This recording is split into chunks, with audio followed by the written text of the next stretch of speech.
Hello and greetings to everyone. We are sorry about this small delay. We had some technical problems. We are very happy to have you here and to be here. We look forward to a productive and sonorous meeting. A few words about the makings of this meeting. This is our second project, the second project of the Popular Music in Greece International Research Collective. The collective first materialized last summer on the island of Skopelos.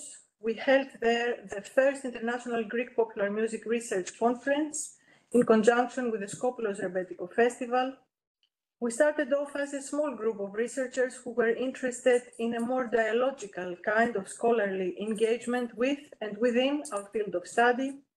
We thought that popular music, a notoriously difficult field to define, could nevertheless, or perhaps thereby, provide a common ground, a meeting point, a starting point, a neutral zone for us to suspend, to overcome our disciplinary preconceptions coming from different fields, musicologies, histories, sociologies, anthropologies, cultural studies, folklore studies, to widen our horizons in conversation and to learn from another's varied theoretical and methodological perspectives. We do hope to renew the discussion about popular music in Greece in terms of its themes, music genres, theories, and methods. We are keen to establish an interdisciplinary, translocal, diasporic, transnational, peripheral conversation about popular music at large. A few words about the godmother of this initiative, who is Yona Stamatis of the University of Illinois. Yona is the person who got us together to begin with, and who was key in organizing the first conference at Skopelos. Unfortunately, the time difference is prohibitive for our US colleagues. They may not be able to join us, but at the end of this one-day conference, other members of the team will speak about the beginnings of the group, the collective, and about the next project, which is upcoming in the summer of 2024. Before passing on the floor, I would like to thank very much the National Hellenic Research Foundation for hosting us here. Thanks to the Mute Research Program, which is coordinated by Dr. Anna Papaeti and funded by the European Research Council, and also the Ethnomusicology and Cultural Anthropology Laboratory of the Department of Music Studies of the University of Athens. I'm passing the floor to Dr. Anna Papaeti for a welcoming note. Thank you very much. It's a great pleasure to welcome you all here at the Institute of Historical Research of the National Hellenic Research Foundation. We're very happy to host the first event of the International Research Collective for Popular Music in Greece, to which I'm happy and proud to be a member, I must say. The formation of the collective is an important and much needed endeavor, which addresses a gap in music studies and does so in an interdisciplinary manner, introducing new subjects, methodologies, as well as synergies. The research grant I lead here at AA, ERC Mute, also shares similar preoccupations and wishes to create a dialogue across disciplines about uses of popular music in situations of detention and displacement. We hope that the conversations that will begin today will continue to unfold in the future events to come. And I'm sure we're going to see a lot of things from this group, from this collective. And I would also like to thank the organizing committee for doing such an excellent job putting together the program, but also the dissemination of the event. Thank you. Εγώ μιλάω. Ναι. Γεια σας και από μένα. Εγώ θα μιλήσω στα ελληνικά, αν δεν σας πειράζει, μιας που περισσότερες και περισσότεροι καταλαβαίνουμε στα ελληνικά. Βέβαια, θα μιλήσουμε ούτως ή άλλως στα αγγλικά, οπότε και εγώ σας προσκαλώ στην πορεία να διατηρήσουμε τέλος πάντων ανάλογα και τις παρουσιάσεις μια τέτοια ανταπόκριση.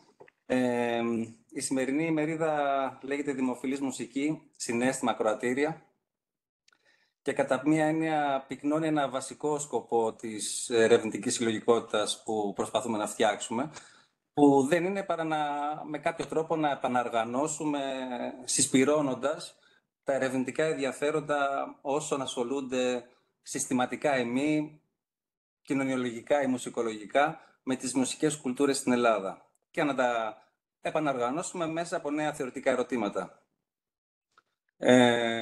Διαπίστωσή μας είναι ότι υπάρχει ένας μεγάλος αριθμός και διαρκώς αυξανόμενος ερευνητών και ερευνητριών που ενδιαφέρονται για τις δημοφιλές μουσικές κουλτούρες στην Ελλάδα και θεωρούμε ότι χρειάζεται, ότι αξίζει τέλος πάντων να επαναδιαπραγματευτούμε έννοιες ώστε οικεία ερευνητικά πεδία να αποκτήσουν θεωρητική αξία στο πολιτικό, πολιτισμικό και τεχνολογικό πεδίο του 21ου αιώνα.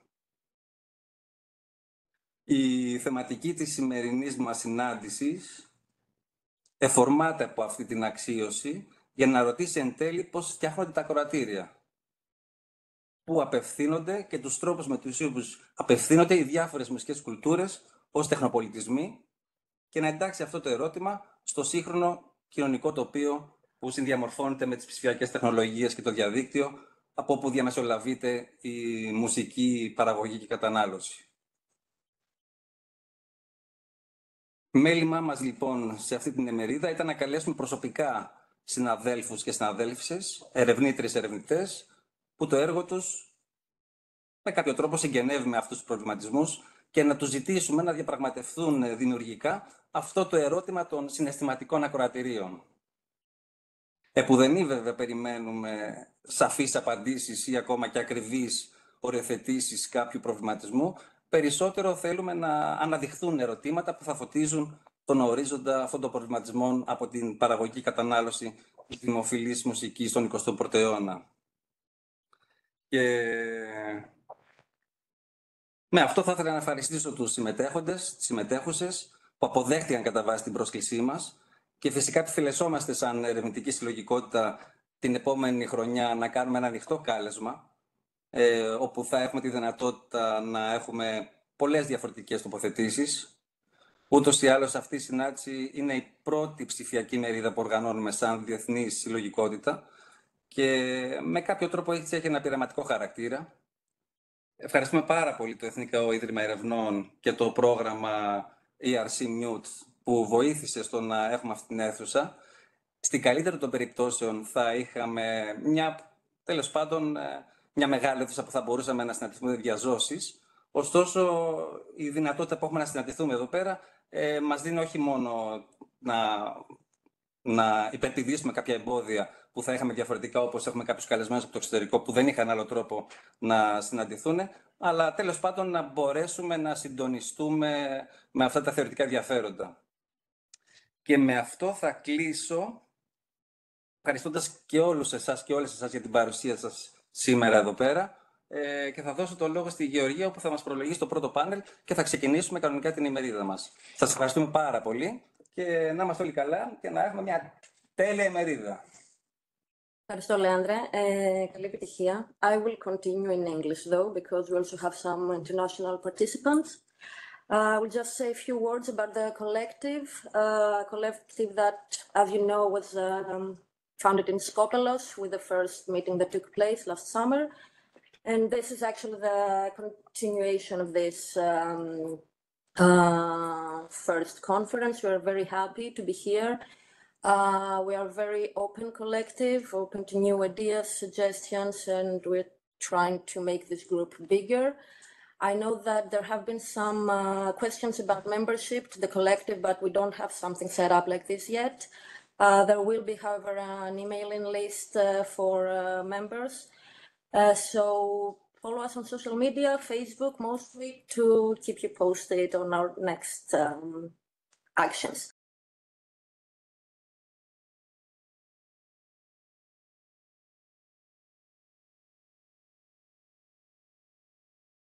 I think it's time we move to the first session. I'm very happy to open the conference. For the first session, we have Panas Karababas and Manos Paraoulakis, who is here with us. I will just say a few words about our speakers. Oh, before that, just everyone please check that your mics are muted. That would be helpful for all of us. So, Panas, who is our first speaker, is an honorary fellow at the University of Durham at the moment, at the University of Anthropology. He has covered a wide range of topics His latest research has to do with intangible cultural heritage policies, but he will speak to us about the goth scene today, in which he has done extensive research. He also has held multiple teaching positions in Greece and abroad, in the University Ca' Foscari in Venice, in Pantheon University, the University of Thessaly, the University of Peloponnese, St. Andrews. And he also has many publications in journals such as Social Anthropology, and he has been the co-editor for the volume Collaborative Intimacies, Anthropology of Sound and Movement. The title of his presentation today is Politics of Joy in the Goth Scene, which is a paradox in itself, I think. So we are very interested in listening to this, and I will hand it over to Panas. Thank you. Thank you, everyone, for the warm invitation. And I'm very glad to be here today, even under these conditions. I prefer to be face-to-face, but that's life. And also thank you, Georgia, for the introduction. I'll not spend more time because in the beginning I have in mind a presentation of 1 hour, which I had to cut down in 20 minutes. So I hope that the final result will make sense to everyone. If not, please make as many questions as you like. So, it was December 2012, and I was at an Athenian Goth club, spending time with research participants. The time had reached 5 a.m., the crowd began to disperse, and there were only a few people left in the club.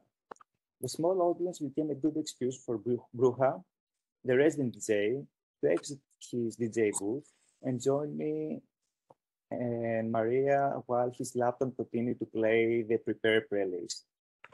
Maria was 20 years old psychology student at the time, and she enjoyed discussion of feminism, music, and the goth scene. Bruja, at 27, was in a cycle of unemployment and varied short-term jobs. He enjoyed the goth scene, and it gave him a place outside of his common frustration of his life about local politics, and especially about how politicians have sold out Greece and make its population suffer unnecessarily, putting at risk the future of citizens like him. Maria has been part of the scene since the age of 13, and Bruja ever since he was 16. Maria was popular because of her social skills, and Bruja's identified quality was his extensive knowledge of goth music. Both were particularly fascinated by Germany, and it was not out of the ordinary. I was to find that many of Maria's participants shared this fascination. Deutschland brennt, which means Germany is on fire, played in the background and inspiring conversation about the political and economical situation in Greece at the time.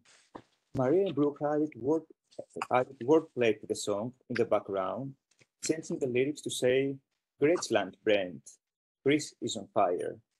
Soon, however, the discussion turned toward Germany. That was a way to avoid lowering the mood and allow us to temporarily forget the harsh socioeconomic conditions in Greece.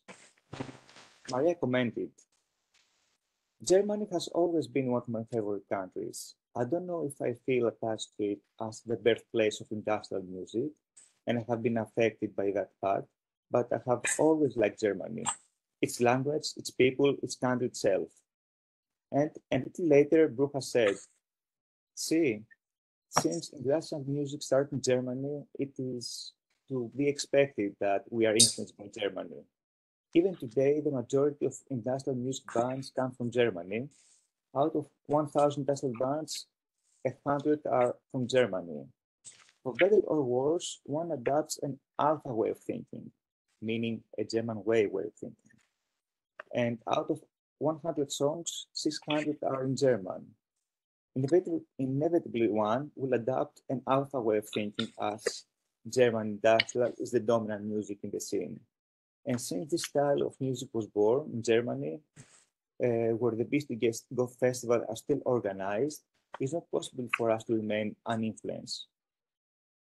Germany currently is the contemporary mecca of the European and global goth scene. This is especially the case for industrial music, a genre of its own within goth music. Germany is also the country in which the goth scene is most widespread. Many goths visit Germany to make a pilgrimage to one of the major goth festivals and to indulge in nights out in the famous goth clubs in Berlin. Pictures and videos from these festivals are circulated across the internet, creating an idealization surrounding such places. My recent participants were among those who frequently traveled to Germany to attend festivals or to visit clubs. Some of them were there to solidify plans for a permanent move to Germany, while others stayed for an extended time in order to visit their German partners. The event and discussion that I refer to within these speech are contextualized by a specific historical period between 2010 to 2016, which consisted of the collapse of the old political system, protest movements, the rise and the fall of neo-Nazi Golden Dawn, and the efflorescence of nationalistic discourse in Greece, as well as in Germany. In light of this context, this article has the dual aim of unpacking political affiliations and also exploring identification in Greece within a music scene. First of all, I argue how two modes of intimacy, cultural and spatial intimacy, can enhance bonds, create belongings, while within others, in some cases, promote political tolerance. Additionally, through this talk, I demonstrate how these modes of intimacy can be useful beyond the analysis of national and religious identities, which have been used up to now. As Matthew Hirschfeld has extensively theorized, cultural intimacy refers to the self-recognition of the stereotypes and other aspects of an identity-making process said to exist with a particular society. The same characteristic, when mentioned by outsiders, can transform to become a source of external embarrassment. Their usage and manifestation among members of society, at the same time, can provide insiders with their assurance of common solidarity. Cultural intimacy is also elements that insiders come to regard as common knowledge or signs of a shared but interior identity, but which for an outsider are usually invisible or at best difficult to understand. Antithecally, spatial intimacy focuses on small and sometimes amorphous details and can be understood as an ensemble of practices that seeks to overcome or reconfigure matters of social, cultural, and religious alterity through the creation of spatial proximity within certain types of places. Alongside concepts of intimacy, my second aim is to contribute to theoretical discussion of civility and violence. In addition to these aims, I also plan to analyze the ways in which the Greek Goth is capable of tolerating internal political differences, ranging from neo-Nazism to liberal and left-wing identification, in a matter that distinguishes from other scenes. I also highlight the key component of admiration for Germany as crucible for Goth music and aesthetics, and how this focus unites a politically disparate community. The participants include this work were key contributors to my fieldwork, and they allow me to become part of their lives. I learn from them how they network, how the Goth scene works, and how they navigate and perform their identities. Due to time limitations here, I can present only 3 participants, but they provide an adequate representation of the diversity found in the Goth scene. When I conducted most of my fieldwork, from 10 to 16, Goths in Greece belong to a wide and diverse population with age range mostly between 18 and 30 years of age, and there's also a significant population of Goths in their 40s and 50s, which is also the case in other European scenes. Politically, they range from radical left-wingers to radical right-wingers. Some are affiliate with neo-Nazi groups also. Others avoid taking a political position or are uninterested in politics. They include Greeks, non-Greek migrants, and Greek repatriates. Overall age, profession, nationality, and family composition are not the connecting links for members of this scene. Dunja Brill found similar results during her research in British and German Goths. And passing to the main part of the talk,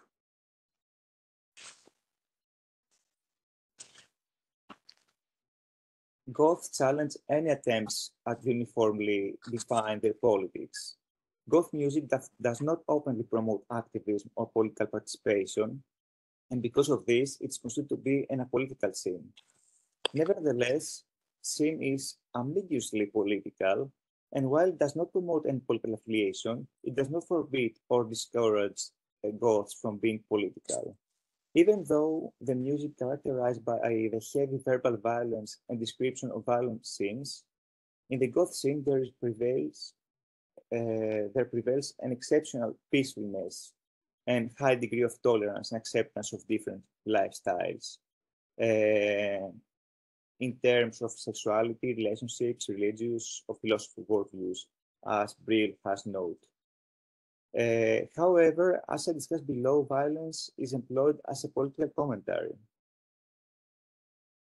As I said, in Athens, Goths vary from holding liberal, like punks who at the same time belong to the Goth scene, or to fascist, neo-Nazi views. In general, they are characterized by their individualism and cynicism, giving more importance to a personal morality than alliance to a political ideology. The situation is similar to Germany and England, where there is no collective political consciousness, although Goths tend to be liberal for the most part. However, politics is usually a taboo topic among Goths. It brings forth tensions in the clubs, and as such, political discussions are usually avoided. Goth clubs are therefore a unique space in which neo-Nazi and radical left-wing groups can stand next to each other without coming in conflict. This may be described as an ongoing, unspoken truce. This truce often extends even outside of the club. It is best to avoid a fight with a fellow Goth of a different political ideology, as these fights could spill over into the club and disturb the status as a safe space for mutual tolerance, relaxation, and entertainment. It is the special intimacy that forces individuals with various, even antithetical political ideas to share the same practices and spaces. This all results in the promotion of political tolerance between participants. The effects of special intimacy also extend to non-Goth spaces, as streets and parks, and allow Goths to feel a common sense of belonging, overriding any difference that varying ideologies might otherwise impose. And now focus a bit on politics of tolerance and joy. The previous section explained the formal therapy in clubs and other spaces that mirrors Etienne Balibar's concepts of anti-violence. In contrast to non-violence, which can be seen as an abstraction from violence, or even counter-violence, which expresses violence with violence, anti-violence denotes facing up to the problem of violence. As Goths do through their participation in the scene. In turn, they develop a political tolerance which allows them to coexist and to participate in the same scene. Political tolerance is conceptually linked with social and ethnic tolerance and related civil liberties, but it's not synonymous with any of these. In this case, political tolerance is understood as the willingness to grant political rights to groups with opposing or disliked views. This is applicable even to radical left-winger Goths who allowed Golden Dawn members to share the space. In turn, Golden Dawn members do not harass the people in these spaces whom, under other circumstances, would become targeted as a matter of course, include migrants and LGBTQ+ people. All sides avoid verbalizing or demonstrating their political beliefs in goth spaces. This situation may be considered as an example of the practice of anti-violence, which in many goths may be recognized that the participation of groups with problematic views may be threatening for the goth scene and its people. Simultaneously, as I've already mentioned, the scene is extremely heterogeneous, and there are also other perspectives available. Scholars often theorize tolerance as a tool for depoliticizing power and hiding asymmetrical power relations. People who hold power decide when and how oppressed populations should demonstrate tolerance, and it's often used as a strategy to frame inequality as a fact of pluralism and set limits to difference. Thus, it can legitimize denying equal rights. Other scholars approach tolerance as a use of power to implement ideas of equality and respect. However, in all cases, tolerance highlights the distinction between people or between groups of people, and in this case can set limits between goths who have contrasting political ideologies. Goths also use tolerance to elevate themselves ethically. As Wendy Brown suggests, tolerance anoints the bearers with virtue, end of quote, and it, open again, another quote, offers a robe of modest superiority in exchange of wailing, closing quotes. However, in contrast to the examples used by Brown, liberal Goths don't hold any political power, neither do they use tolerance to normalize difference and to restrain groups who are less powerful. Goths do not feel that they have the means to evict from the scene and Goth spaces people who are against a liberal ideology. Moreover, in Goth spaces like clubs and festivals, Goths meet their friends and they want to have a good time. Hostilities with right-wing Goths compromise not only their own joy, but also the joy of their friends. Thus, Goth spaces are partially taken hostage by right-wing Goths, and we can see how Brown's theory applies in this case. While right-wing Goths elevate themselves ethically by demonstrating their tolerance, they also exercise their power, imposing their presence in Goth spaces, knowing that a significant part of the scene does not welcome them. Thus, the Goth scene deems itself unpolitical in the sense that its members don't want to discuss politics, but it's a public space of a relatively non-violent political contestation. This is also a statement for left-wing Goths, as well as Goths not interested in politics. They prioritize their lifestyle over politics, or they say that they argue for politics of joy, demonstrate that participation in the scene is more important than bringing political discussions or violence to the scene. This is the way of comforting and keeping in check radical right-wing Goths and preventing them from taking over the scene. It creates a coexistence based on a very fine balance between political opposing forces.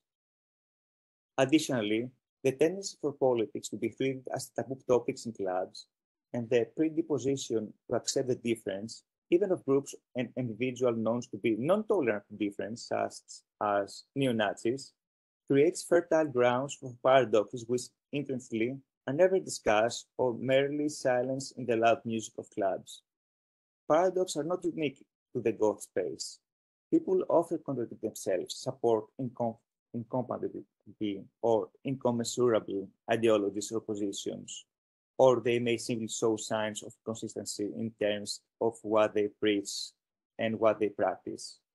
A similar science exists outside of the Goth clubs, when most center or to right-wing Greeks think of Golden Dawn members, quoting, as good lads who love their country, who exaggerate a bit by they do what the state should already have done, closing quotes, and sadly agree with their practices.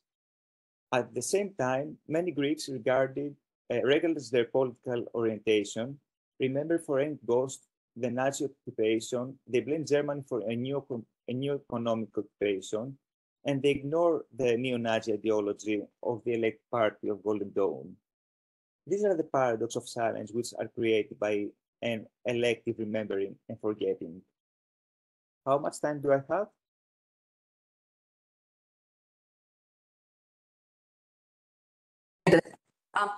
You have 2 more minutes. 2 more minutes. Okay. Now it's just the conclusion. So, as we have seen so far, despite its common themes, the goth scene in Greece and abroad is articulated by diverse and heterogeneous people. The membership has created an internally diverse scene that's compatible with multiple political ideologies and personal histories. At the same time, there is a common thread among all these goths, including the recognition of others' rights to participate in the scene based on a common lifestyle. Goth music and aesthetics are characteristics which define and flag goth identities and become a vehicle for public and political engagement. Goth music and aesthetics also become the basis of cultural intimacy between Goths. This intimacy extends to Germany and to German people through the modality of Goth identity, which is understood by Goths in Greece as a link to Germany and its citizens. My findings are quite unusual, as cultural intimacy have been previously used to demonstrate how aspects of identity-making process enhance national identity or religious identity.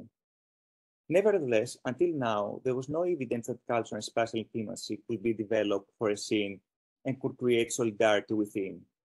Ergo, Goths who feel culturally intimate toward Germany provide us with an unexpected example.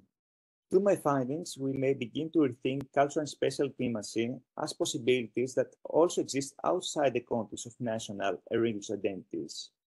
Although there are many paradoxes regarding nationalism in Greece and elsewhere, the Goth scene includes the unique coexistence of radical left-wing supporters and Golden Dawn members and other radical right-wingers in Goth spaces. This is because Goth music is open to political interpretation, as is Goth style and performativity. The same performance or song, which can be interpreted as fascistic, could also be an ironic and critical commentary on fascism. Thus, Goths often dissociate music from its subliminal ideology and the ideology of the band who compose the music, and they eclectically and consciously keep only elements that they match their beliefs. This eclecticism, flexibility, and openness of Goth music, performativity, and theology allows individuals to create multiple interpretations of what is inherent within the Goth scene.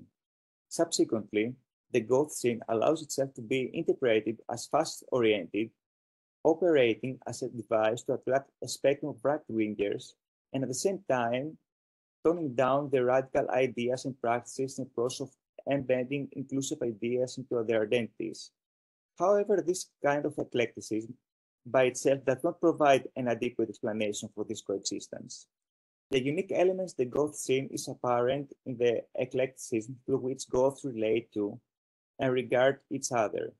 In order to avoid being judgmental, they eclectically and consciously highlight elements that they appreciate in other Goths, and they attempt to understand their viewpoints that they don't match their own ideas, even when this may be positioned against their political or personal beliefs.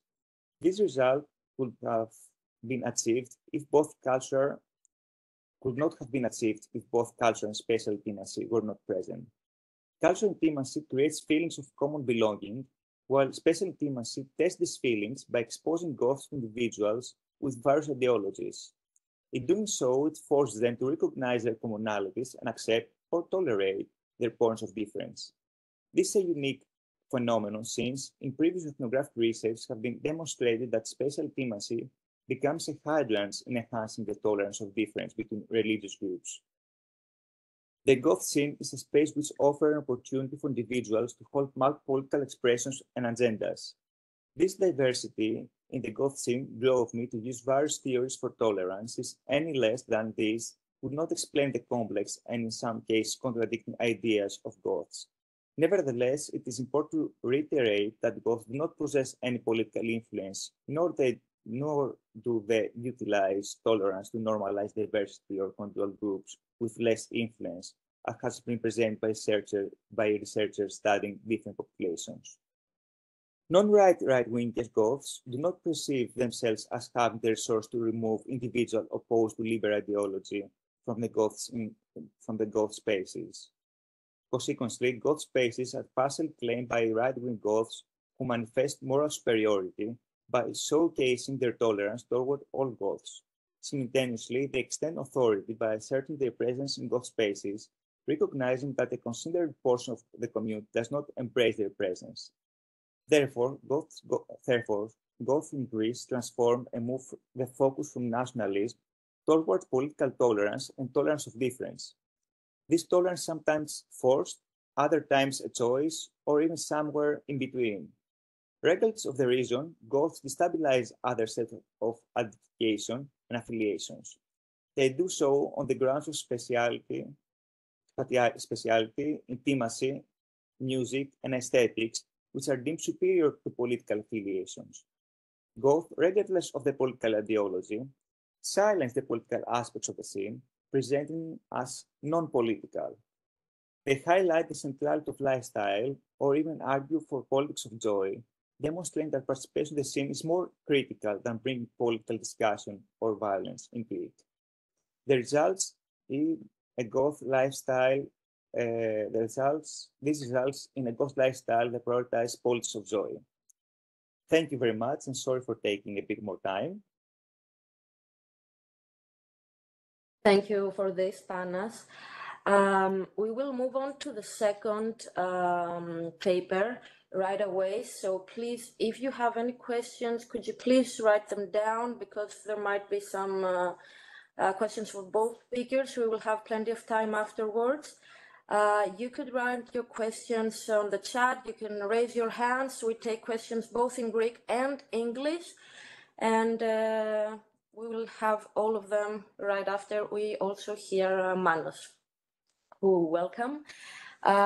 Manos is a musician, an electronic music producer, and a PhD candidate at the University of Athens in the music department in ethnomusicology and cultural anthropology, under the supervision of Vasiliki Giacoumaki, who we are delighted, Laliotis, sorry, who are also delighted to have here. His research interests have to do with hip-hop culture, popular music and culture. Είσαστε πολλά παιδάκια τώρα μαζεμένα. Mute your microphones, please. Someone has their microphone open. Thank you. Yes, so his research interests are about the music industry, performance theory, new digital technologies, the internet, and new ways of music production and distribution. So his title today for his presentation is From Hip-Hop Culture to Folk Music, Performing Popularity, and it will be in Greek. Γεια σας και ευχαριστώ πάρα πολύ για την πρόσκληση. Πεδίο ερευνάς μου είναι οι επιτελεστικές πρακτικές του hip-hop στην Ελλάδα και ειδικά στην Αθήνα, και έχω έρθει σήμερα προσπαθώντας να ανοίξω τη συζήτηση για ένα ζήτημα στο οποίο εστιάζω αυτή την περίοδο στην έρευνά μου και αφορά τις σχέσεις του ελληνικού hip-hop με την ελληνική αστική, κυρίως λαϊκή μουσική. Έτσι, μια τάση λίγο προς το να ξαναδώ τα χαρακτηριστικά του τι αποτελεί λαϊκή μουσική γενικότερα. Κατανοώ και προσεγγίζω το πεδίο μου μέσα από δύο κεντρικά ερευνητικά ερωτήματα. Το πρώτο αφορά τη συγκρότηση της κουλτούρας του hip-hop και την αλλαγή της μορφής, του νοήματος και του περιεχομένου της στο χώρο και στο χρόνο. Αυτό γιατί το hip-hop στην Ελλάδα σαν σκηνή όταν πρωτοεμφανίστηκε είχε δύο κυρίαρχες και εμφανείς στάσεις. Η μία ήταν αυτή του Loop Bap, μέτρα το πέραμα, το συγκρότημα Active Member, και ήταν μια λίγο πιο κλειστή σκηνή. Και από την άλλη υπήρχαν όλοι οι υπόλοιποι με το γενικό τίτλο Hardcore Hip-Hop ή απλά Hip-Hop. Ωστόσο, από τα πρώτα χρόνια του 2000 και με την άνοδο προφανώς των μουσικών πλατφορμών όπως το YouTube, εμφανίζονται αρκετοί νέοι καλλιτέχνες, οι οποίοι έχουν ένα πιο ιδιαίτερο και πιο προσωπικό στυλ. Αρχικά, το ελληνικό hip-hop έμοιαζε πάρα πολύ με το αμερικάνικο, καθώς αποτελούσε ένα επιτελεστικό περιβάλλον, στο οποίο ήταν εμφανή τα 4 στοιχεία του hip-hop, το breakdancing, το graffiti, το MCing και το DJing. Ενώ στην πορεία η rap μουσική ουσιαστικά απομονώθηκε από το επιτελεστικό της πλαίσιο και εκεί έπεσε όλο το βάρος στη rap μουσική την ίδια και στη διανομή της μέσα από το ίντερνετ. Αυτό με οδήγησε στο δεύτερο σημαντικό μου ερώτημα, το οποίο αφορά την ελληνικότητα του ελληνικού hip-hop. Πέρα από το προφανές της ελληνικής γλώσσας, καθώς έχει πολύ μεγάλη σημασία το τι λέγεται και το πώς λέγεται, ξεκίνησαν να με ενδιαφέρουν περισσότερο αυτά τα χαρακτηριστικά, οι διαδικασίες και τα μέσα που καθιστούν το ελληνικό hip-hop ελληνικό.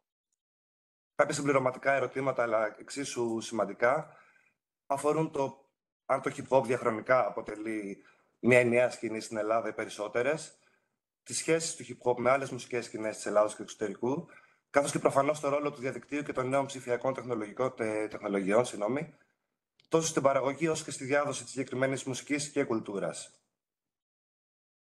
Το 2013, η Αθηνά Ελαφρώς, εξερευνώντας την έννοια και την κοινωνική κατασκευή, μάλλον, της αυθεντικότητας εντός του ανδροκρατούμενου ελληνικού hip-hop, εντοπίζει το λόγο σε δύο επίπεδα, ένα τοπικό και ένα διατοπικό, και ουσιαστικά είναι ο γενικότερος χαρακτήρας όλης της σκηνής αυτός. Δηλαδή, αφενός, σαν ελληνικό hip-hop προκρίνεται αυτό το οποίο έχει αναφορές σε λαϊκά είδη τα οποία θεωρούνται αισθητικά και ποιοτικά ανώτερα από το σκυλάδικο και τη δημοφιλή λαϊκή μουσική της εποχής, όπως δηλαδή το ρεμπέτικο. Και υπάρχει και ένα μεγάλο κομμάτι της σκηνής, το οποίο αναγνωρίζει ως hip-hop την παγκόσμια μουσική φόρμα του hip-hop, τα elements, που είναι γύρω από αυτό. Και άρα θεωρεί ότι το hip-hop είναι κάτι το οποίο έχει έρθει από την Αμερική, σχετίζεται άμεσα με αυτή και αυθεντικό hip-hop είναι αυτό που ουσιαστικά αντιγράφει το αμερικανικό hip-hop. Ταυτόχρονα την ίδια περίοδο το hip-hop γίνεται mainstream στην Ελλάδα. Υπάρχουν τα πρώτα συγκροτήματα που προβάλλονται από τη τηλεόραση, τα ακούει κόσμος ο οποίος δεν έχει σχέση άμεσα με τη συγκεκριμένη κουλτούρα. Γίνονται και οι πρώτες προσπάθειες εισόδου ελληνικών μουσικών χαρακτηριστικών και οργάνων μέσα στη μουσική. Δηλαδή η χρήση μπουζουκιού και μπαγλαμά, κάποιων μικρών μελωδιών κομματιών από τη δημόδη μουσική. Σε πολύ πειραματικό βαθμό ακόμα, όμως, και όχι κάτι το οποίο μπορούμε να μιλήσουμε ότι είναι ελληνικό με τη μουσική ευρύτερα έννοια. Καθ' όλη τη διάρκεια του 20ου αιώνα, η λαϊκή μουσική, το λαϊκό τραγούδι και το ρεμπέτικο, το οποίο βασίζονται στο μπουζούκι, έπαιξαν πάρα πολύ σημαντικό ρόλο. Αφενός στο πρώτο μισό, στο να εκφράσουν τα συναισθήματα του λαού που σχετίζονται με τη φτώχεια, την απώλεια, την κοινωνική ευαλωτότητα από τα κάτω. Γιατί μιλάμε για μια Ελλάδα που πέρασε από τους Βαλκανικούς, τους δύο παγκόσμιους πολέμους, την κατοχή και τον εμφύλιο πόλεμο. Ενώ κατά το δεύτερο μισό ξεκινάει όλη αυτή η τάση για ξενιασιά και διασκέδαση. Ονειρεύονται κόσμο σε εξωτικά μέρη μακρινά και την ευτυχία με το απολευθεί τη μιζέρια. Βασικά χαρακτηριστικά για μένα αυτή την περίοδο είναι αφενός η κυριαρχία της οικογένειας του μπουζουκιού σαν μουσικό όργανο στη λαϊκή και στη μουσική που ακούγεται μαζικά εκείνη την περίοδο. Και αφενός κατά το δεύτερο μισό του 20ου αιώνα, η ανάγκη μιας μερίδας του λαού να δημιουργήσει ένα χώρο έκφρασης εκτός του μπουζουκιού, αλλά με ένα λαϊκό τρόπο, το οποίο οδήγησε στην έντεχνη λαϊκή μουσική, η οποία είτε ενσωμάτωσε στοιχεία της προγενέστερης και του μπουζουκιού, όπως π.χ. στη μουσική του Χατζηδάκη του Θεοδωράκη, είτε κινήθηκε προς φόρμες δυτικοευρωπαϊκές. Νεοκύμα, jazz και το οτιδήποτε άλλο μπορεί να παίζεται από τα 60's και έπειτα.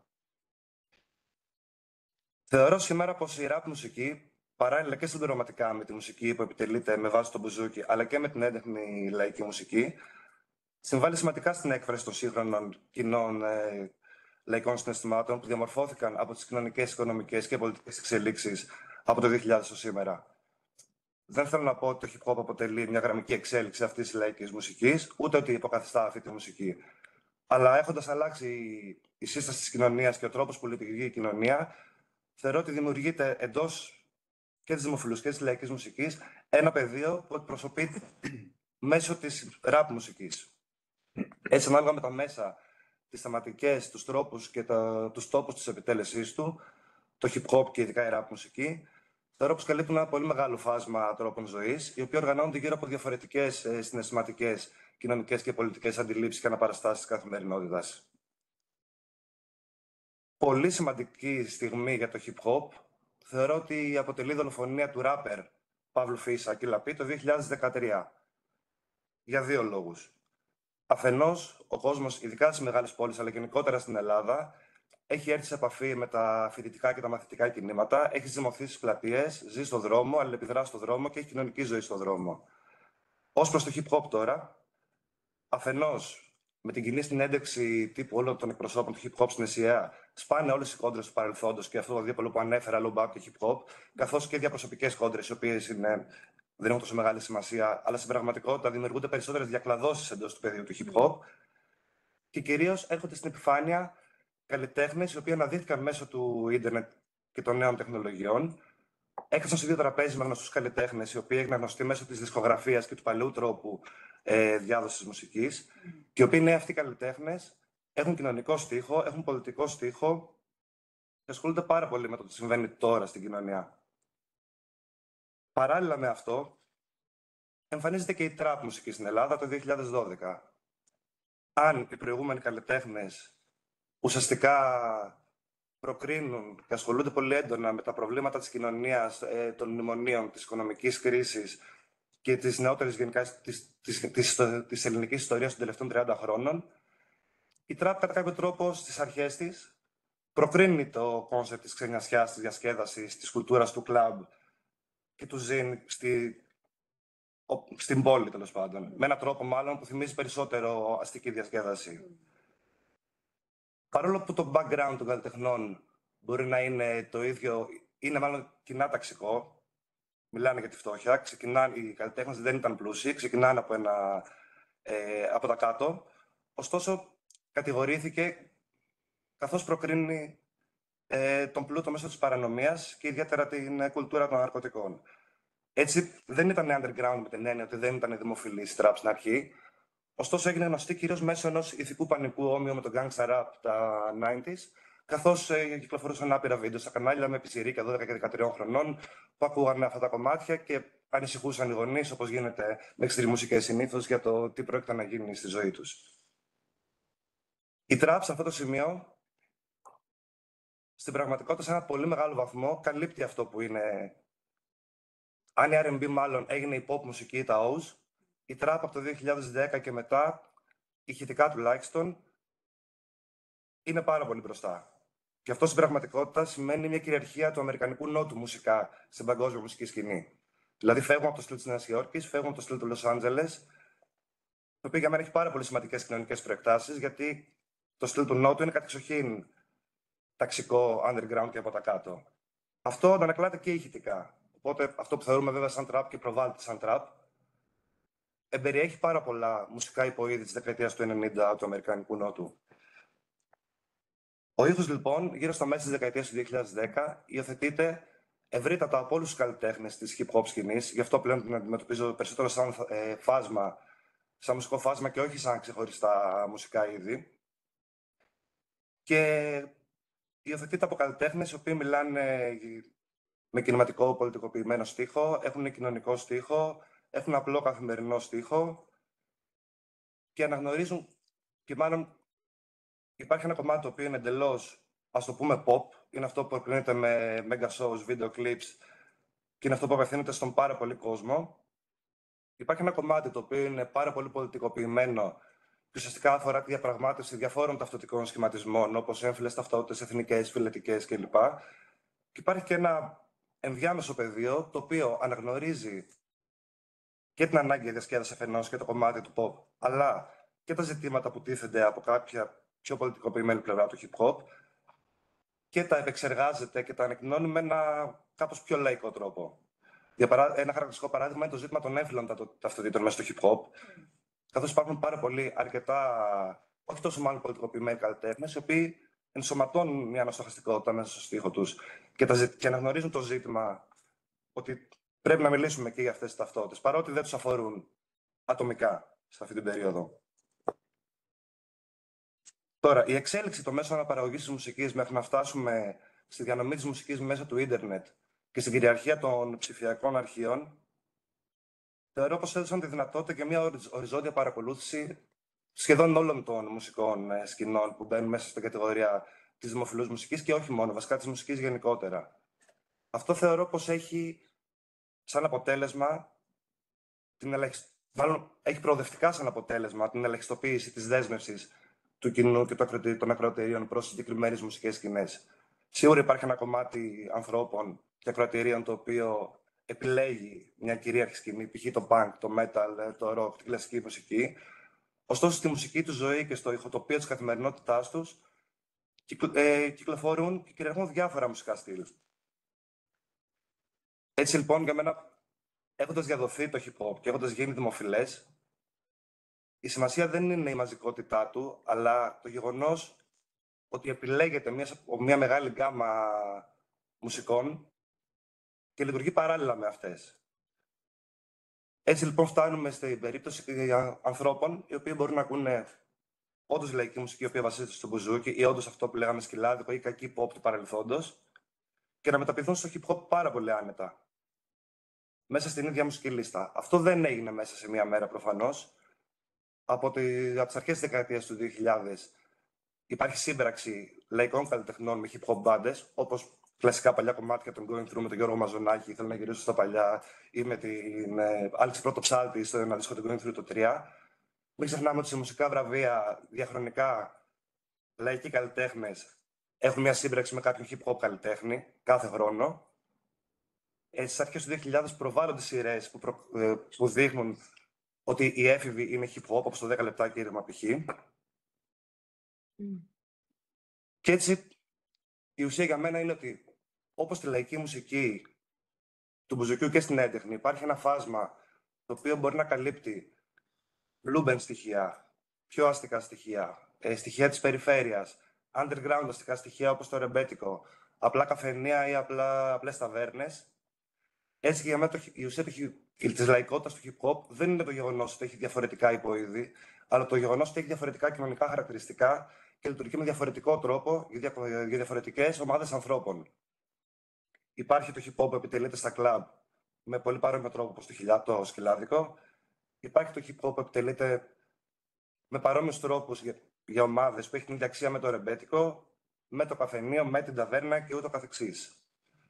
Πολύ σημαντικό για μένα σε αυτό είναι η επιστροφή στις γειτονιές, η οποία έγινε πάρα πολύ εμφανής και μέσα από την καραντίνα, όπου αναγκάσει ο κόσμος να επαναδιαπραγματευτεί τη χρήση του δημοσίου χώρου στις γειτονιές του.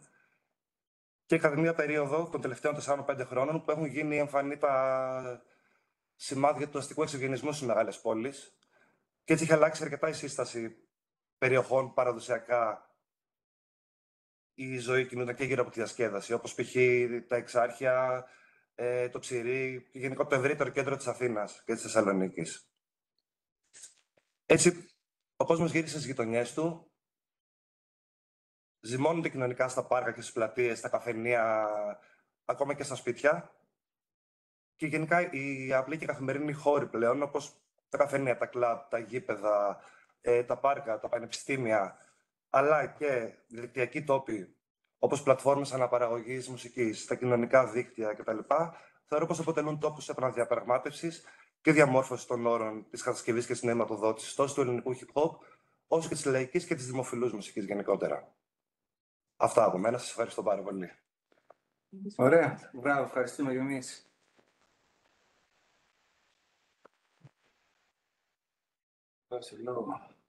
Okay, thank you very much, both of you. And I think we can take questions now. You can raise hands, we'll see them. You can write at the chat. We said both in Greek and English. For any of the two, I have some hands here, so okay, Andre. Yes, thanks a lot. I'll have a question to Panas, which is not surprising, I guess, but I was wondering, like, there were so many interesting points about unpoliticization and how the goth scene copes with this kind of political fragmentation. There was one particular thing that struck my attention, and that was this kind of idealization of Germany. And it's something like, I don't know, to my plain ears, it is inverse Orientalism. Do I get it right? What kind of grounds or what kind of specific representations does it build on, and what does it say about the goth scene? Thank you. Well, that's an interesting question because it's a part of Cut It Down yesterday. I'll try to explain now, but hopefully the full article will be published in a very few months, so I can send you the whole copy. But for now, yes, goth has an obsession with Germany. Although the goth scene started in Britain, After a few years, more music started produced in Germany. The audience increased radically. The biggest festivals are in Germany, and all the big things are happening in Germany. And because it's more common to see goths on the streets in Germany, probably it's a kind more accepted than being goth in Greece. So this connected with the discrimination that goth in Greece face. Not very often, but quite often. And they imagine Germany as a place without discrimination. So not only being at the center of the scene and participating in all the big events, but also Germany provides them with a better life that can express themselves, their identities, without the fear to be criticized or have issues in their workplace, at school, or with their families. So they believe that in Germany can be just themselves, which of course not true. That's a fantasy. Of course, there's discrimination in Germany towards goths. It's much less okay. Things are not ideal. Also, because my research took place during the peak of the economic crisis, finding a work in Germany also was a way to increase one's capital and life conditions. So it combines both worlds, having a life that you can have money, a good job, but at the same time enjoy the music that you like. While in Greece, you are in peripheral position, not many events are happening, suffering due to the austerity measures, and you feel in the outside. I'm not sure if I replied to your question or just start expanding a lot. So can you repeat the question, or if that was clear? Did you cover your question? We leave time for that. You want to make a second question? Να κάνω κι εγώ μία. No, so we'll go on with Eleni. We have some questions in the room, and then we'll pass it on to our online participants. Eleni. Thank you to both speakers for your very insightful presentations. I have a question for Manos. Manos, could you comment a bit on the role of the music industry in wedding, like people or, I don't know, stars, singers from the two worlds of like go and hip hop scene? So what has been the role of the music industry, music producers, if it is important, in your opinion?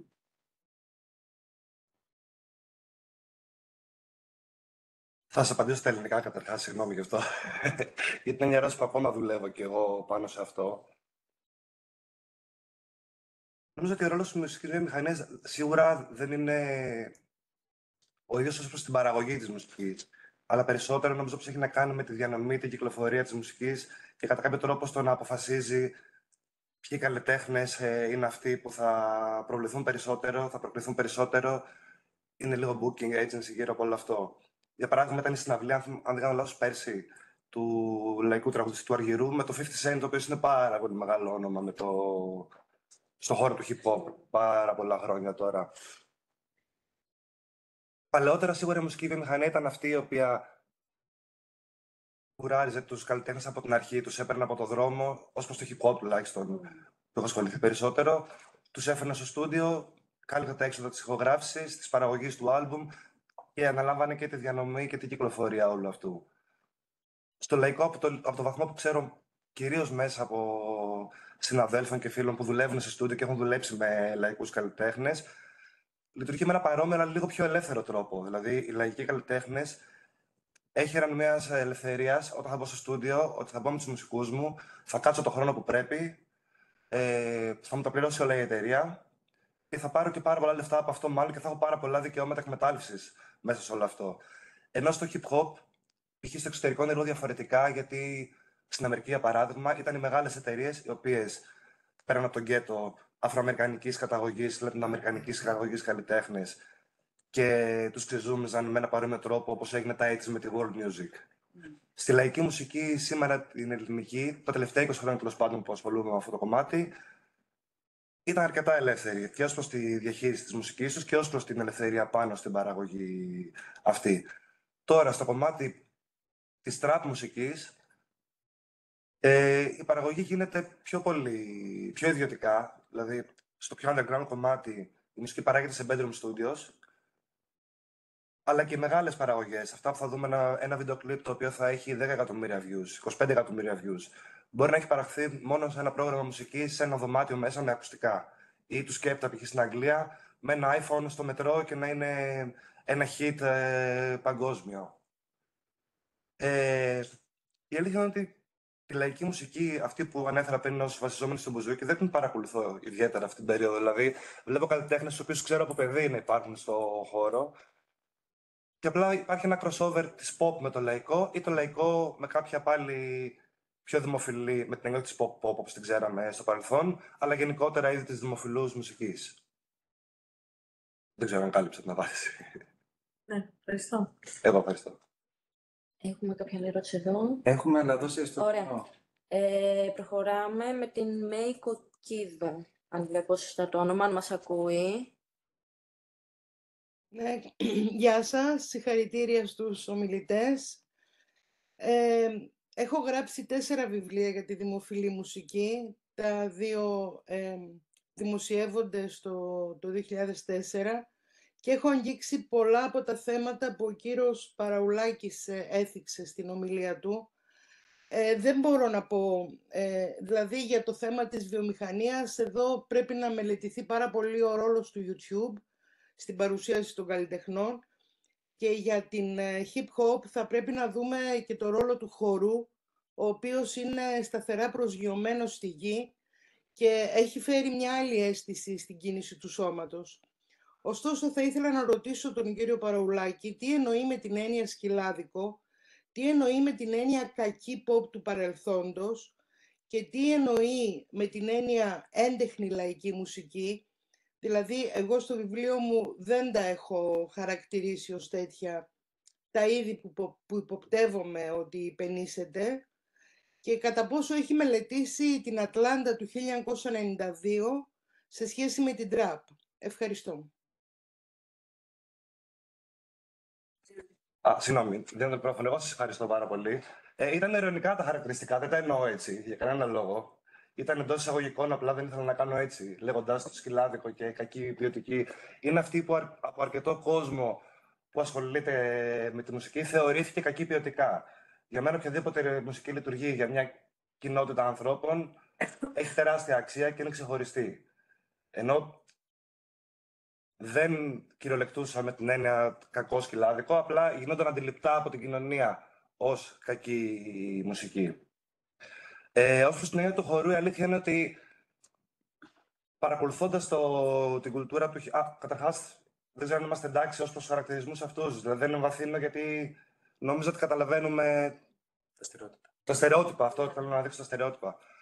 Τώρα, η έννοια του χορού δεν είναι ακριβώς εμφανής, κατά τη γνώμη μου, μέσα στην κουλτούρα τέλος πάντων του hip hop, από την άποψη ότι υπάρχει μια ομάδα ανθρώπων που ασχολούνται με το hip hop και το breakdancing και γενικά ο χορός και η ιδέα του χορού, αλλά δεν είναι τόσο massive. Δηλαδή, δύσκολα θα βρεις μια παρέα η οποία ακούει hip hop, ζει hip hop, να ασχολείται και με το χορό, με την έννοια του breakdancing ως χώρο και των υποκατηγοριών του ως χορό του hip hop. Μάλιστα, ο Ζόζεφ Σλός νομίζω λέει στο Foundation για αυτό ότι το αποδίδει στη μουσική βιομηχανία από την άποψη ότι επειδή ο χορός δεν είχε να πουλήσει κάποιο προϊόν, ενώ η rap μουσική είχε να πουλήσει, στην πραγματικότητα όπως το γραφίτι αποκόπηκαν. Και γι' αυτό θεωρούμε ότι το hip hop με το πέρασμα στη μουσική βιομηχανία αλλάζει όλο το επιτελεστικό του περιβάλλον. Από εκεί και πέρα για τη μουσική της Ατλάντα το 92-94 φαντάζομαι μιλάτε για crunk, για screwed και chopped, για funk και για όλα αυτά τα στυλ που αναπτύχθηκαν στην Ατλάντα και στο Houston. Και την trap του TI, ενώ ότι η trap μουσική έχει πολύ συγκεκριμένη γέννηση από το δίσκο του TI, το Trap Music, το οποίο μάλιστα είναι ο τρίτος του δίσκος, δεν είναι ο πρώτος όπως διαφημίζεται. Γιατί είχε κυκλοφορήσει κάποια mixtapes στην αρχή, μέσα από το στούντιο που είχε στο σπίτι του και στο οποίο που λέγανε ναρκωτικά εννοείται. Οπότε υπάρχει όλο αυτό το κομμάτι της Ατλάντα και του Houston, στο οποίο οι καλλιτέχνες θέλουν να υψώσουν τη φωνή τους, αναπτύσσουν πάρα πολύ διαφορετικό στυλ. Σίγουρα με τη σχέση με τη Νέα Υόρκη και με το Λος Άντζελες. Και ακόμα και το κόνσεπτ της ναρκοκουλτούρας και του υποκόσμου είναι πάρα πολύ διαφορετικό από την εμπόλεμη ζώνη του Λος Άντζελες. Είναι διαφορετικό να είσαι στο Clarksdale του Μισισίπι και να γίνεται το σύστημα στο σπίτι σου, να είναι οι γονείς σε χειρότερη κατάσταση από τα παιδιά και να είναι όλη η κοινότητα μαζεμένη σε ένα χώρο. Και είναι διαφορετικό το κεντρικό με νότιο Λος Άντζελες, που διανέμονται τα αίτης τόνοι κοκαίνης και τα όπλα είναι στρατιωτικού επίπεδου, ας πούμε. Και μπαίνει μέσα το κόνσεπτ του ίδιου του κράτους, εν πάση περιπτώσει. Σίγουρα υπάρχει και σε ένα άλλο επίπεδο το ότι το γκέτο του Λος Άντζελες και του Νέας Υόρκης είναι ένα αστικό γκέτο, ενώ της Ατλάντα και του Χιούστον γίνεται αντιληπτό σαν ένα αγροτικό για τους όρους της Αμερικής σύγχρονα γκέτο. Γι' αυτό είπα για την κυριαρχία του Νότου σήμερα, ότι όλα αυτά τα στυλ που φαντάζομαι έχουμε και δυο μας στο μυαλό της δεκαετίας του 90 από τις νότιες αυτές πολιτείες, στην πραγματικότητα με το χύψη τρόπο τα βλέπουμε σήμερα στην τραπ που κυκλοφορεί σε όλα τα υποείδη. Όλα αυτά έχουν μπλεχτεί μεταξύ τους. Και για μένα, δηλαδή, η τραπ μουσική δεν είναι ένα συγκεκριμένο πράγμα. Δεν είναι Roland 808 drum machine, auto-tune και λέξη για τα ναρκωτικά. Είναι πολύ πιο σύνθετο. Ναι, πολύ κατανοητή η απάντησή σας. Καλά, για το Roland έχω πολύ μεγάλη εκτίμηση για πολλούς λόγους. Μόνο να συμπληρώσω αυτό, ότι πολλές φορές φεύγοντας από το Μέγαρο Μουσικής Θεσσαλονίκης, όπου παρακολούθησα μια συναυλία του Χάιτ και οτιδήποτε άλλο, είδα παρέες απ' έξω και θέλω να το σημειώσω ως τάση υβριδισμού στο παμφάγο των ακροατών, που μετά την συναυλία στο Μέγαρο έλεγαν πού θα πάνε after και θα πήγαιναν στην Πύλη Αξιού, ξέρω εγώ, στον Μακρόπουλο. Καταλαβαίνετε τι εννοώ, πώς συγκλίνουν οι προτιμήσεις. Ευχαριστώ πολύ. Εγώ ευχαριστώ. Ευχαριστούμε. Έχουμε άλλες 4 ερωτήσεις στο chat, οπότε θα σας παρακαλούσα για να μπορέσουμε να δώσουμε το λόγο σε όσο το δυνατόν περισσότερους, να είμαστε κάπως πιο σύντομοι ενδεχομένως με τις ερωτήσεις. Είναι έτσι. Λοιπόν, θα περάσουμε στην Αδαμαντία, Αντιγόνη, αυτή τη στιγμή δεν βλέπω ολόκληρο το όνομα, Παπαγεωργίου. Καλησπέρα.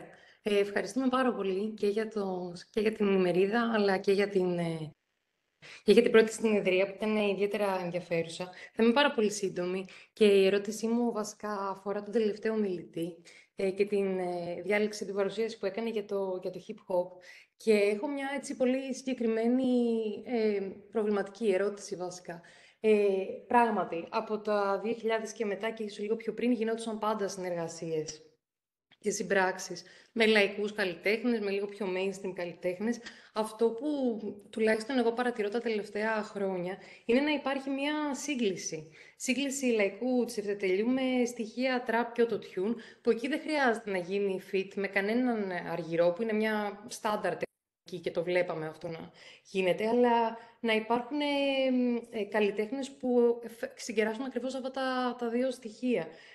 Και μιλάω για το φαινόμενο του Τρανού, ας πούμε, ο οποίος έχει ένα λαϊκοτσιφτετέλι με άπειρα στοιχεία trap και auto-tune και είναι από τους πιο ανερχόμενους και τους πιο mainstream, ας πούμε, καλλιτέχνες που στο Instagram, ας πούμε, και στο TikTok πλέον εκεί γίνεται, νομίζω, ίσως και το production, αλλά και το distribution πλέον της μουσικής. Και είναι έτσι για μένα παρουσιάζει ένα πολύ έντονο ενδιαφέρον, γιατί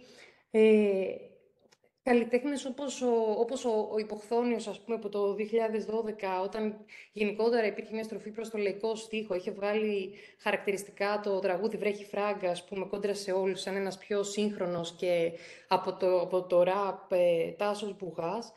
Με το Light μετά να κάνει ένα gatekeeping και να αναδεικνύει τα νέα αστέρια. Και ήθελα να σε ρωτήσω, και συγγνώμη για τον ελληνικό, να σας ρωτήσω ακριβώς αυτό, αν βλέπετε αυτή τη σύγκληση, αυτή ίσως τη μετακίνηση εκεί. Ευχαριστώ πολύ. Κανένα πρόβλημα, ευχαριστώ πάρα πολύ. Κανένα πρόβλημα με το ελληνικό εννοώ. Σίγουρα βλέπω αυτή τη σύγκληση και είναι πάρα πολύ ωραίο όπως το θέτετε, γιατί είναι ακριβώς αυτό που έλεγα στην πραγματικότητα, ότι δεν είναι τα διαφορετικά στυλ του hip hop που έχουν σημασία για μένα, αλλά το σε τι η κοινωνική λειτουργία του κάθε στυλ. Δηλαδή αυτό του τρανού είναι π.χ. το κόνσεπτ δυτικές συνοικίες της Αθήνας και τσιφτετέλη και διασκέδαση στο Περιστέρι, στον Μπουρνάζι, στα Λιώσια κλπ. Αυτό αναπαριστά κατά κάποιο τρόπο, σε ένα βαθμό. Δηλαδή έχει το χρώμα της γειτονιάς του σε πολύ μεγάλο βαθμό. Αντίστοιχα, εγώ σκέφτηκα νομίζω θα πούμε για τον Νέγρο του Μοριά και το δίσκο του Φρασίς που έβγαλε τώρα, που είναι το κόνσεπτ Κυψέλη, κέντρο της Αθήνας, ρεμπέτικο με τραπ και το 808 που λέγαμε πριν, ο οποίος προκρίνει πάρα πολύ έντονα το κόνσεπτ της πολιτισμικής γειτονιάς του κέντρου, αλλά και της αλητείας μέσα στο κέντρο, με κάποιους άλλους όρους, χωρίς να χρειάζεται να βάλει τσιφτετέλη. Υπάρχει το πιο στη μέση του Εισβολέα, ας πούμε, το Χαλαρουίτα, που είναι 15 χρόνων κομμάτι πριν, που έχει μπαγλαμάδες μέσα, και το κομμάτι για τη Μαλαματίνα. Σίγουρα υπάρχει αυτή η σύγκληση. Σίγουρα.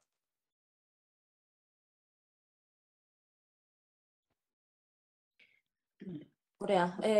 Μπορούμε να προχωρήσουμε νομίζω με τις επόμενες. Έχουμε άλλες 3 ερωτήσεις εδώ πέρα από ό,τι βλέπω από την Ευανθία την Παρτσιαούρα, τον Γιάννη τον Τζεκούρα και τον Γιάννη Ρίγα. Αν θέλετε να πάρετε το λόγο με τη σειρά, να τις μαζέψουμε για να απαντηθούν και οι 3 μετά. Αν θέλει να ξεκινήσει ο Γιάννης ο Ρίγας, αν μας ακούει. Γεια σας, καλησπέρα. Είμαι ενθουσιασμένος για την οργάνωση και έτσι το θέμα και ευχαριστώ πάρα πολύ τα ομιλητά. Ήθελα να μοιραστώ έτσι λίγους προβληματισμούς. Θα πω με μεγάλη συντομία. Ο πρώτος είναι αν επιστημολογικά μας βοηθάει σε ένα άνοιγμα ή τέλος πάντων, κατά τη γνώμη μου, σε ένα κλείσιμο, εάν χρησιμοποιούμε όρους τύπου ουσία και ταυτότητες, αντί για συναρμογές, κοινότητες και γίγνεσθε. Το δεύτερο είναι ότι σκεφτόμουν εκεί για τη συζήτηση για την goth κοινότητα και μουσική, ότι κάπως το σώμα και ο χορός παίζει πάρα πολύ μεγάλο ρόλο και νομίζω παίζει μεγάλο ρόλο και στο joy και στην απόλαυση και χαρά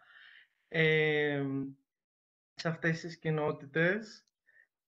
Το τρίτο είναι ότι η ερώτηση για τον εξωτικισμό με προβλημάτισε λίγο, γιατί θα το προσέγγισα λίγο σαν idealization περισσότερο, που νομίζω ήταν και μια τέτοια απάντηση του Πάνα, και γιατί έχει power relations ο εξωτικισμός και έχει σχέση με το race.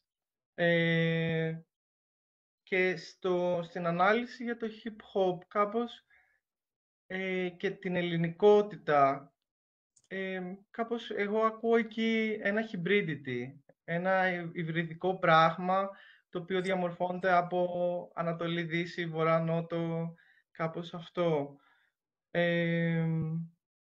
Και δυσκολεύομαι λίγο έτσι, ενώ από τη μία καταλαβαίνω ότι υπάρχει ένα singular, μια μοναδικότητα σε ένα συγκείμενο χωρικό.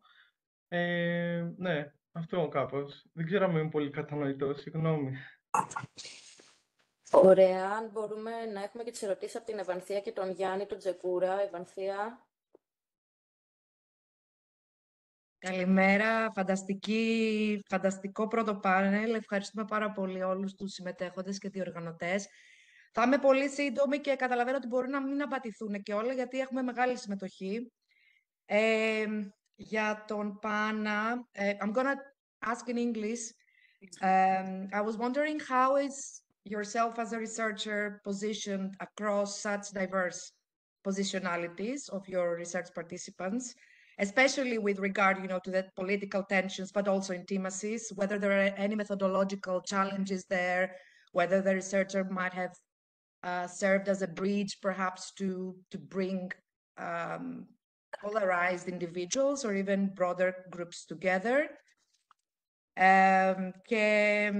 For Manos, such a fascinating project, and you already sort of touched upon, you mentioned Negros to Moria in one of the answers to the questions, and I was wondering more broadly about issues of Black Greek artists who are gaining ground in the social media, and especially after 2010s and perhaps 2020s.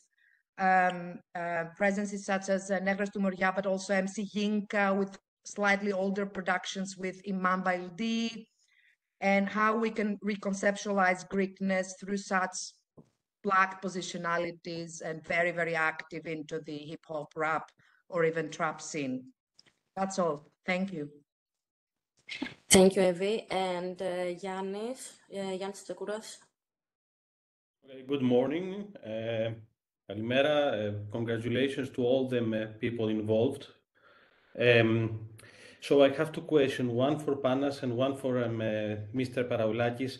Do you want me to drop one, or shall I ask both of them?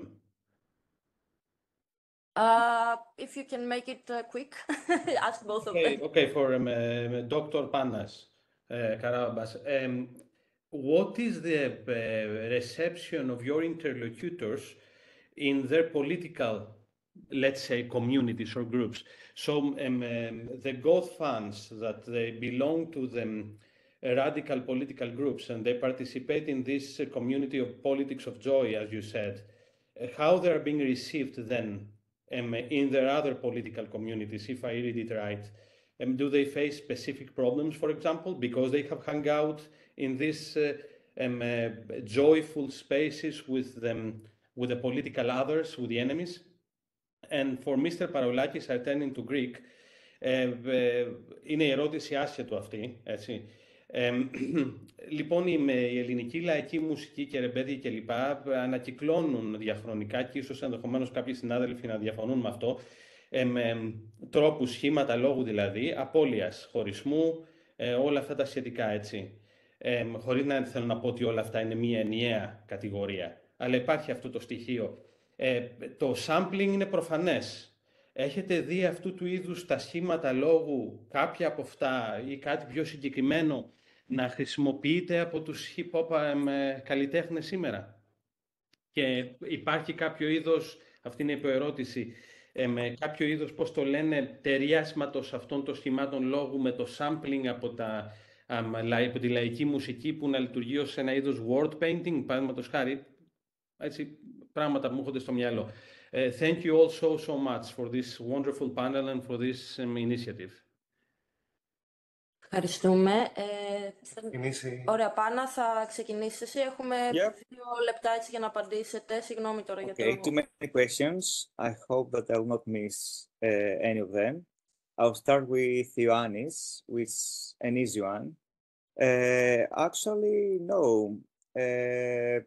I never heard that these people have any issues for hang out in goth clubs and being present to the opposite side of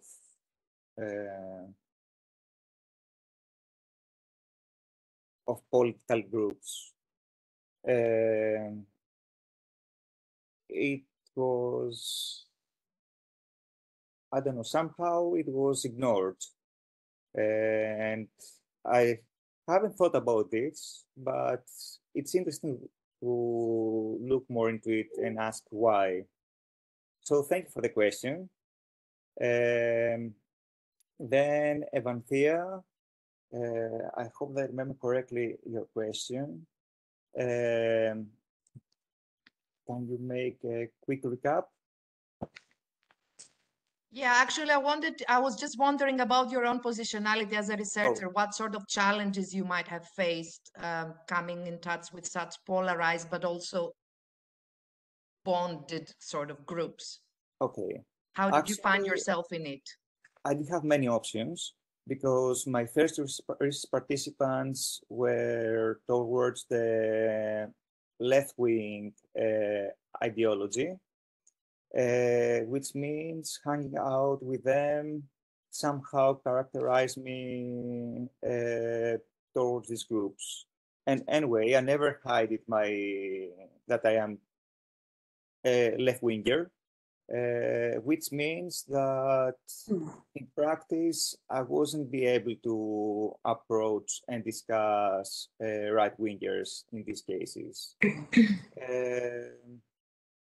This has its limitations, but I'm happy that I work like this because I truly think that I can work with right-wingers.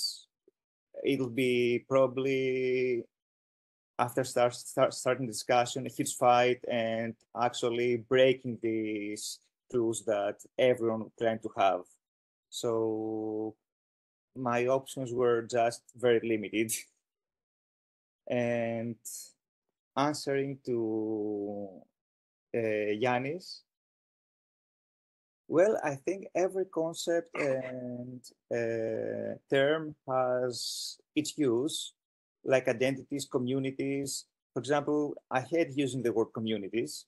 I found that it's not useful, confusing, very broad, and doesn't help. Of course, anthropology, there's a whole discussion about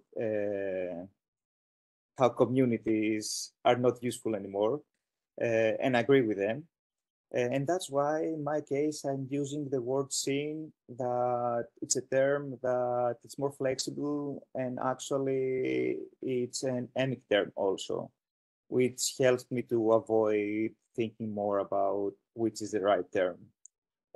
But identities, I think, is a persistent term which are useful for multiple disciplines. So we can't totally discard it because identities are there, maybe are hybrid, are contradicting, but they exist. I'll not elaborate more about other terms. Ναι, να περάσουμε λίγο και στον Μάνο, γιατί έχουμε πολύ λίγο χρόνο. One small comment on Yannis. Yes, and I agree with you that it's mostly idealization, not exotization. Not completely, but yes, I think you got what I was trying to say. And this is the approach that my research participants most of the time have, most of them. So it's not one or the other. It's a way, it's both, but mostly what you said. Thank you for this. Για μένα οι δύο πρώτες ερωτήσεις απαντιούνται ταυτόχρονα βασικά, γιατί ο όρος ελληνικότητα και το κομμάτι, επειδή αναφέραμε τον Εύρο του Μοριά σαν παράδειγμα και σαν παιδί διαπραγμάτευσης της ελληνικότητας, στο κόνσεπτ Αφροαμερικανοί σε συνοικίες, αθηναϊκές, αφενός χρειάζεται, ειδικά στο πεδίο μου, γιατί είναι αρκετά abstract, δεδομένου ότι δεν έχω πολύ σταθερούς χώρους για να κινηθώ, ένας όρος έστω και εντριγαδόρικος και προβληματικός και εθνοκεντρικός, σαν το ελληνικότητα π.χ. Ωστόσο, επειδή ακριβώς δείχνει όλο αυτό το κόνσεπτ που η Ελλάδα είναι μεταξύ Ανατολής, Δύσης, Βορρά, Νότου και είναι ένα συνοθήλευμα πολιτισμικών στοιχείων, ειδικά στο βαθμό που αγγίζει το hip hop, νομίζω ότι ταιριάζει αρκετά σαν ερευνητικό εργαλείο, έστω και με κάποια εισαγωγικά. Σίγουρα, ας πούμε, δεν είναι ότι υπάρχουν πάρα πολλοί καλλιτέχνες αφροαμερικανικής καταγωγής μέσα στο ελληνικό hip hop. Βασικά είναι αυτοί οι δύο επί της ουσίας και οι παρέες τους, δηλαδή ο Μους και κάποιοι άλλοι και ο Ζερόμ, αν θυμάμαι, αυτοί. Ο αδερφός του Γκίνκα, που ήταν στις παρεμβολές από τα πρώτα ελληνικά συγκροτήματα, δεν τονίζεται ιδιαίτερα το κόνσεπτ του Αφροαμερικανός στην Αθήνα. Ωστόσο, ο ίδιος ο συγκεκριμένος καλλιτέχνης, ο Εύρος του Μοριά, ειδικά στο τελευταίο του δίσκο, διαπραγματεύεται πάρα πολύ έντονα το κόνσεπτ της ελληνικότητας, που βγαίνει με φουστανέλες, χρησιμοποιεί ρεμπέτικα, κλαρίνα και drum machines μέσα. Οπότε, στην πραγματικότητα, πιο πολύ αντροφοδοτείται το ίδιο το ζήτημα του τι σημαίνει ελληνικό hip hop μέσα από αυτό, παρά ότι υπάρχει μια συγκεκριμένη απάντηση πάνω σε αυτό.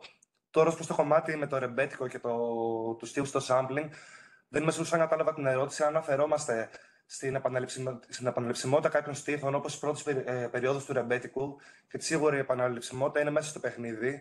Π.χ. αντιλαλούν τα σίδερα που το συναντάμε σε όλη την πρώτη περίοδο του ρεμπέτικου, το οποίο νομίζω ότι έχει να κάνει περισσότερο με τις καταβολές του στη δημόδη μουσική οι οποίες υιοθετούνται είτε στα καφέ Αμάν, είτε στη φυλακή και στον Ντεκέ, είτε στην ταβέρνα, είτε στα μπαχανιώτικα στην Κρήτη π.χ. Ή αν μιλάμε για τη μουσική επαναληψιμότητα. Για μένα πολύ σημαντικό σε αυτό είναι ότι και το πρώτο hip hop, το υλικό που χρησιμοποίησε ήταν η μουσική του James Brown. Ήταν η βινίλα του James Brown, το ρυθμικό section, μπάσο και drums, τα οποία χρησιμοποιήθηκαν για 20 δευτερόλεπτα για να φτιάξουν ένα νέο κομμάτι, το οποίο προοδευτικά μπαίνει ένα καινούριο rhythm section μέσα στο samplers και drum machines και γίνεται κάτι εντελώς καινούριο. Ενώ ότι είναι πάρα πολύ σημαντικό εδώ το ότι σε μια μουσική η οποία είχε τις βάσεις της στα gospel, στα spiritual, στη soul, στη funk και σε όλες αυτές τις μουσικές που είτε τραγουδιούνταν τα καπέλα, είτε χρησιμοποιούνταν κιθάρα, μπάσο, άντε και τύμπανε και ένα Hammond ή ένα εκκλησιαστικό όργανο, ξαφνικά το κυρίως όργανο είναι το pick-up ή και ένα drum machine, ένα sampler. Αντίστοιχα και εδώ, δηλαδή χρησιμοποιήθηκε η νέα τεχνολογία της εποχής για την επεξεργασία παλαιότερου μουσικού υλικού κατά κάποιο τρόπο. Νομίζω ότι αυτό συμβαίνει περισσότερο ως προς το ελληνικό hip-hop.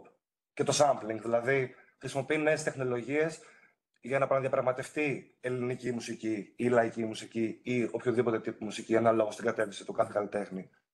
Ωραία, ευχαριστούμε πολύ. Πρέπει να το κλείσουμε για να περάσουμε στο επόμενο πάνελ με την Πινελόπη Παπαϊλία, μόλις την είδα, συντονίστρια. Επειδή βλέπω ότι υπάρχει άλλη μια ερώτηση από τον Μιχάλη του Καραγιάννη, μπορεί να μας τη γράψει στο chat.